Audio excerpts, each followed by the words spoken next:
पहले जल्दी जल्दी बाहों में आ जाओ, फिर समझा देंगे हम, ऐसे ना घबराओ। दोस्तों ज़रा सोचिए, वो भी क्या दौर था जब एक आवाज़ किसी फिल्म की कामयाबी की गारंटी बन जाती थी। एक ऐसा दौर जहां पर्दे पर दिखने वाले चेहरे तो बाद में सजते थे, मगर उस चेहरे को मिलने वाली आवाज़ पहले से ही तय हो जाती थी। एक ऐसी फिल्म जिसमें दो हीरो थे, लेकिन दोनों को ही सिर्फ किशोर दा का ही प्लेबैक चाहिए था। उन दोनों हीरो में आखिर में किसकी ज़िद पूरी होती है, और किसको मिली थी किशोर दा की आवाज़ और किसे मिली थी रफ़ी साहब की आवाज़। आज की ये कहानी उसी दौर की है, उसी दीवानगी की है, और पर्दे के पीछे छिपी एक ऐसी ज़िद की है जिसने बॉलीवुड को 2 सदाबहार नगमे दिए। वीडियो को अंत तक ज़रूर देखिएगा, और अच्छा लगे तो वीडियो को हाइप करना ना भूलिएगा।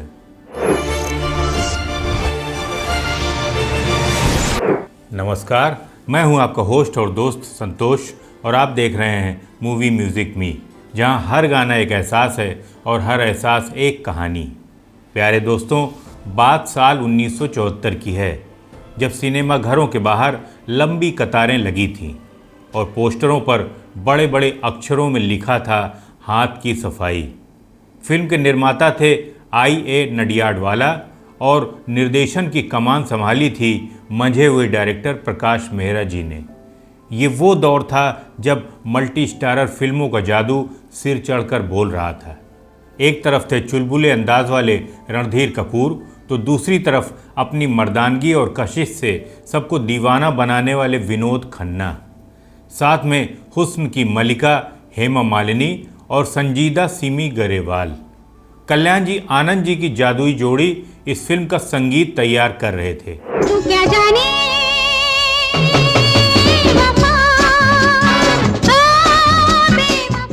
और अल्फाज पिरो रहे थे गुलशन बावरा जी।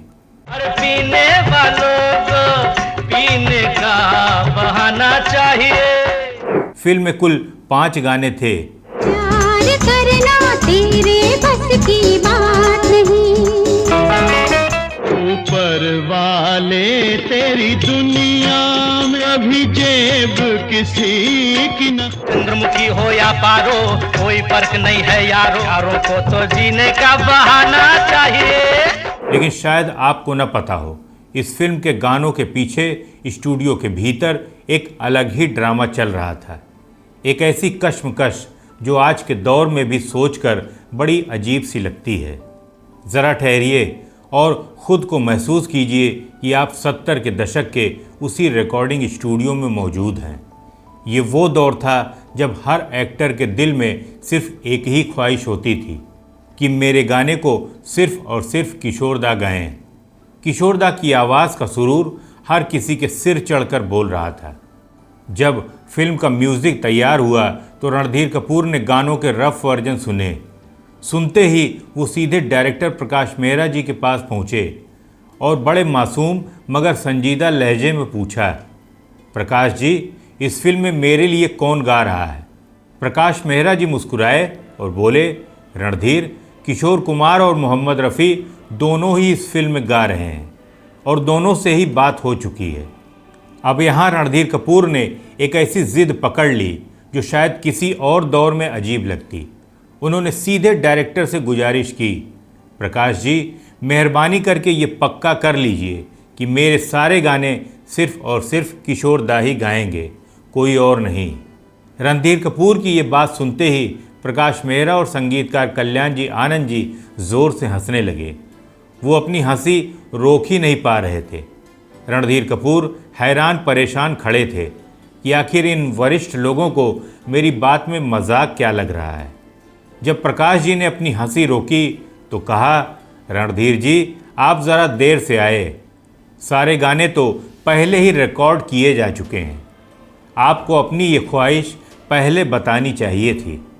रणधीर कपूर का तो जैसे दिल ही बैठ गया।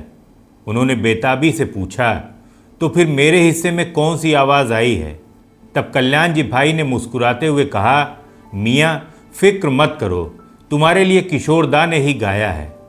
गाने बहुत ही लाजवाब बने हैं, देखना सुपरहिट होंगे। ये सुनते ही रणधीर कपूर का चेहरा खिल उठा और उन्होंने हंसते हुए कहा, आप किसी भी एक्टर के लिए किसी को भी ले लो, पर मेरे लिए सिर्फ किशोर दा।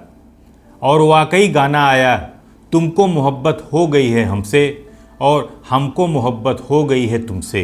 हमको मोहब्बत हो गई है हमसे और हमको मोहब्बत हो गई है तुमसे, जो आज भी धड़कनों को थाम लेता है। अजी छोड़ो रुसवा तो सभी है जमाने में। लेकिन कहानी में मोड़ तो तब आया जब ये खबर सेट पर दूसरे हीरो यानी विनोद खन्ना तक पहुंची। उन्हें पता चला कि रणधीर के हिस्से तो किशोर दा की आवाज़ आई है। अब विनोद खन्ना के जहन में भी वही दीवानगी जाग उठी। वो भी प्रकाश मेहरा के पास पहुँचे और गुजारिश की कि उनके गानों को भी किशोर कुमार से ही गवाया जाए। मगर डायरेक्टर ने साफ कहा, विनोद, आपका गाना रफ़ी साहब पहले ही रिकॉर्ड कर चुके हैं, आप एक बार फाइनल वर्जन तो सुन लीजिए।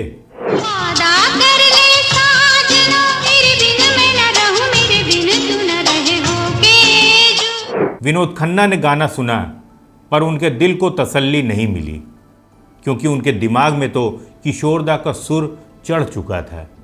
वो भागकर रणधीर कपूर के पास गए। रणधीर ने गाना सुना और कहा, विनोद जी, रफ़ी साहब ने इसे बहुत ही मखमली आवाज़ दी है और ये बहुत बड़ा हिट होगा, आप बिल्कुल भी फिक्र न करें। मेरा ही मेरी मंजिल है, तू मैं हूँ लहर। लेकिन विनोद खन्ना फिर भी नहीं माने। वो दोबारा कल्याण जी आनंद जी के पास पहुंच गए, मगर इस बार संगीतकारों ने कड़ा रुख अपनाया। उन्होंने साफ शब्दों में कहा, विनोद जी, रफ़ी साहब हमारे बेहद सीनियर और अजीम कलाकार हैं। सिर्फ आपकी ज़िद के लिए हम रफ़ी साहब की रिकॉर्ड की हुई आवाज़ को हटाकर किशोर दा को नहीं दे सकते। और सच तो ये है कि किशोर दा खुद रफ़ी साहब का इतना सम्मान करते हैं कि वो कभी इस गाने को दोबारा नहीं गाएंगे। इसलिए अब इस बहस को यहीं पर ख़त्म कर दीजिए। सोचिए ज़रा, कलाकारों के बीच गानों को लेकर कैसी ज़िद थी, मगर एक दूसरे के लिए दिल में इज्जत कितनी ज़्यादा थी। विनोद खन्ना चुप हो गए। उन्हें ये भी पता था कि वो इस रोल के लिए पहली पसंद नहीं थे। उनसे पहले महेंद्र संधू, शत्रुघ्न सिन्हा और नवीन निश्चल इस रोल को ठुकरा चुके थे, लेकिन किस्मत को कुछ और ही मंजूर था। जब ये फिल्म रिलीज़ हुई तो हाथ की सफाई ब्लॉकबस्टर साबित हुई।